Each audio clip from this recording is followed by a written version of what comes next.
बघा, शेवग्याच्या शेंगांचा सीझन चालू आहे आणि मी भरपूर अशा शेवग्याच्या शेंगा काढल्यात.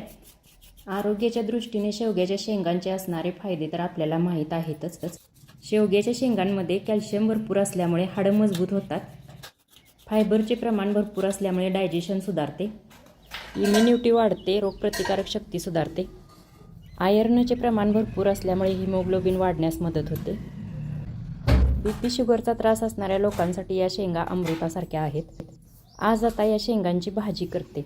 इथं बघा, या सगळ्या शेवग्याच्या शेंगा अशा मी चिरून सालं काढून धुवून घेतल्यात आणि आता या शेवग्याच्या शेंगांची सुक्की भाजी करणार आहे. त्यासाठी बघा, एक कांदा कापून घेतलाय, थोडं शेंगदाण्याचं कूट घेतलंय, ही धने जिरे पावडर आहे आणि हे आलं लसूण आणि खोबरं कोथिंबिरीचं वाटण आहे.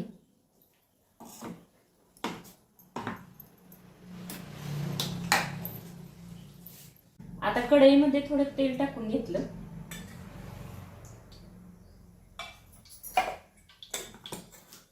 तेल गरम झाल्यावरती कांदा टाकला.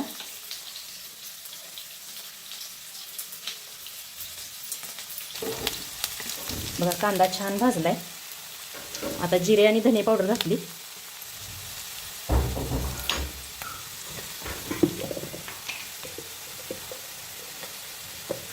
नंतर एक चमचाभर हळद पावडर घातली.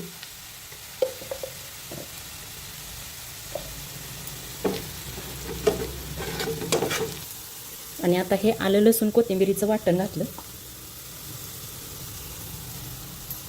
हे सगळं छान तेलावरती परतून झालं की मग शेवग्याच्या शेंगा घातल्या.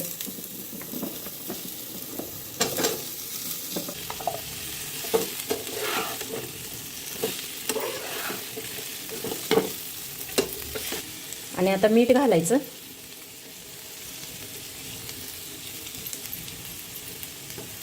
मीठ घालून झालं की या शेंगा परतून घ्यायच्या.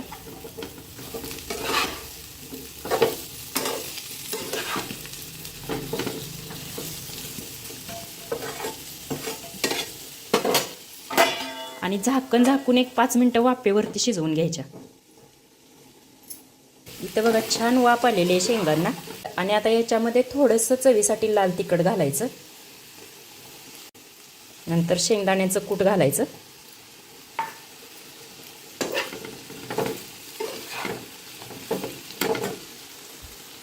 आणि इकडे बघा, मी पाणी गरम करत ठेवले. शेंगा शिजण्यासाठी हे थोडं गरम पाणी घालते.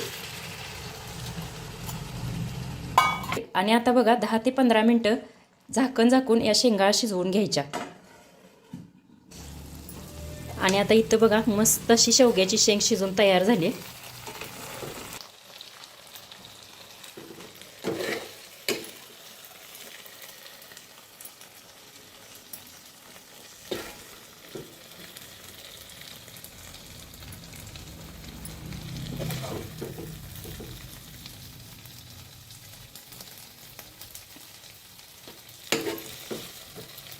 खूप छान अशा या शेंगा शिजल्यात. बघा, वास तर इतका खमंग आणि छान सुटलाय. शेवग्याच्या शेंगाची ही भाजी आवडली असेल तर चॅनलला लाईक करा आणि सबस्क्राईब करायला विसरू नका.